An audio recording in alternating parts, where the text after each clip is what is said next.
আসসালামু আলাইকুম ওয়া রাহমাতুল্লাহি ওয়া বারাকাতুহু। রাসূলুল্লাহ সাল্লাল্লাহু আলাইহি সাল্লাম বিছানায় শুয়ে আছেন। সবাইকে বিদায় করে দিলেন। জিবরাইল আলাইহিস সালাম এসে বললেন, ইয়া রাসূলুল্লাহ, মৃত্যুর ফেরেশতা দরজার সামনে দাঁড়িয়ে আছে, ভিতরে আসার অনুমতি চাচ্ছে। নবীজি সাল্লাল্লাহু আলাইহি সাল্লাম ভিতরে আসার জন্য অনুমতি দিলেন। মৃত্যুর ফেরেশতা ভিতরে আসলেন, অতঃপর বললেন, আসসালামু আলাইকুম ইয়া রাসূলুল্লাহ, সালাম পেশ করছি। আপনি প্রথম ব্যক্তি যাকে আমি সালাম দিচ্ছি। আমি আজ পর্যন্ত কাউকে সালাম দেইনি। আল্লাহ বলেছেন জিজ্ঞাসা করে ভিতরে যেও, অনুমতি না নিয়ে যেও না। ইয়া রাসূলুল্লাহ, আমাকে হুকুম দেওয়া হয়েছে আপনাকে জিজ্ঞাসা করার জন্য। আপনি যদি যেতে চান তাহলে নিয়ে যাব, আর যদি থাকতে চান তাহলে আপনাকে রেখে যাব। আপনাকে কেউ জিজ্ঞাসা করবে, আমাকে কেউ জিজ্ঞাসা করবে, জিজ্ঞাসা করা হচ্ছে। মৃত্যুর ফেরেশতা অনুমতি নিয়ে প্রবেশ করছে, আসবো নাকি আসবো না। নবীজি সাল্লাল্লাহু আলাইহি সাল্লাম বললেন, যদি আমি অনুমতি দিয়ে দেই তাহলে আমার জান কবজ করবে। হে করব, মালাকুল মউত উত্তর দিলেন।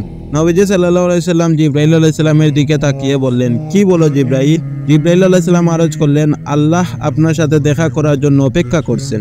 সুবহানাল্লাহ, এরকম মৃত্যু চাই আল্লাহর কাছে, যেন আল্লাহ আমাদের জন্য খুশি হয়ে অপেক্ষা করেন।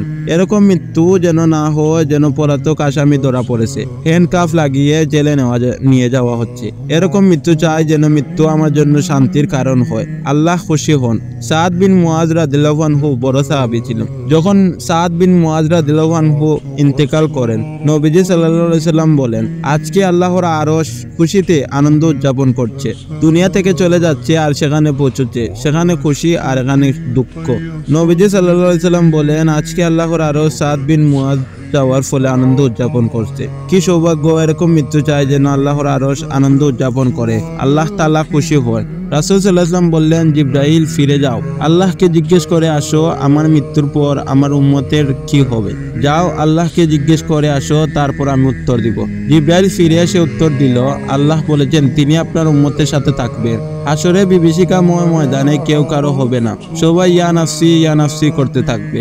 সেদিন মানুষ নিজের ভাই, নিজের মা, নিজের পিতা, নিজের স্ত্রী, সন্তান আদি থেকে পালাবে। তাদের মধ্যে প্রত্যেক ব্যক্তি উপর সেদিন এমন সময় এসে পড়বে সে নিজেকে ছাড়া আর কারোর প্রতি লক্ষ্য করার মতো অবস্থা থাকবে না।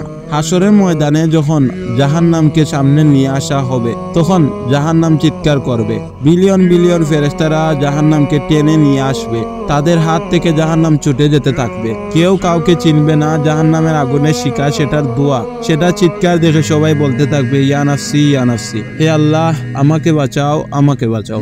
মা নয়, বাবা নয়, স্ত্রী নয়, সন্তান নয়, আমাকে বাঁচাও। আমরা তো সাধারণ মানুষ। আম্বিয়া নবী পর্যন্ত বলবে, হে আল্লাহ আমাকে বাঁচাও। ইব্রাহিম আলাইহিস সালাম পর্যন্ত বলবে, ইয়া আল্লাহ আমি কারোর জন্য সুপারিশ করছি না, আমাকে বাঁচাও। ঈসা আলাইহিস সালামের মতো নবী বলবে, ইয়া আল্লাহ আমি আমার মা মরিয়মের জন্য সুপারিশ করছি না, আমাকে বাঁচাও। ইয়াহিয়া জাকারিয়া আলাইহিস সালাম পিতা পুত্র কিন্তু নাফসি নাফসি। সুলাইমান আলাইহিস সালাম দাউদ আলাইহিস সালাম পিতা পুত্র কিন্তু নাফসি নাফসি।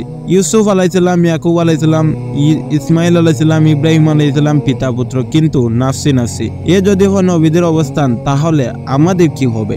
এ কঠিন অবস্থায় একটি আওয়াজ বেশি আসবে, দরদ ভরা মায়া ভরা আওয়াজ আসবে, উম্মতি উম্মতি, ইয়া রাব্বে উম্মতি উম্মতি, ইয়া আল্লাহ আমার উম্মতকে বাঁচাও, আমার উম্মতকে বাঁচাও। যিনি এই কঠিন বিপদের সময় নিজের জন্য কিছু না চেয়ে তার উম্মতের মুক্তির জন্য হাজারি করছেন, উপস্থিত সবাই অবাক দৃষ্টিতে তাকাবে।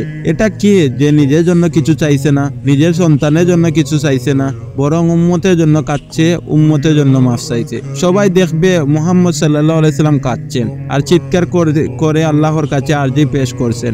আর আমরা সেই উম্মত যারা সারা জীবন মদ বিক্রি করছে, মদ পান করছে, হারাম আয় করছে, হারাম ব্যয় করছি। আমরা সেই উম্মত যারা সারা জীবন জিনা করে যাচ্ছি, অন্যায় জুলুম করে যাচ্ছি, আরেক ভাইয়ের সম্পদ কেড়ে খাচ্ছি। তার তো বলার কথা ছিল, বের হয়ে যাও আমার সামনে থেকে। তোমরা না আমার সম্মানের দিকে তাকিয়েছো, না আমার অবদানের কথা মনে রেখেছো। ইয়া আল্লাহ এদেরকে জাহান্নামে ছুঁড়ে ফেলো। আমরা কোথায় শব্দ খুঁজে পাবো সেই নবীর প্রশংসার জন্য? তিনি দুনিয়াতে আমাদের ভুলেছিলেন না, তিনি হাসরের ময়দানে আমাদের ভুলে যাবেন। যে নবীর জন্য আসমানে ফেরেশতারা পর্যন্ত কান্নাকাটি করেছে, আর নবী কেঁদেছে এই উম্মতের জন্য। আর আজ সেই উম্মত আমরা একজন আরেকজনকে মাফ করতে পারি না, অন্যায় থেকে দূরে থাকতে পারি না। ইয়া আল্লাহ আমাদের কবুল করুন, নবীর উম্মত হয়ে কবরে যাওয়ার তৌফিক দান করুন, আমিন।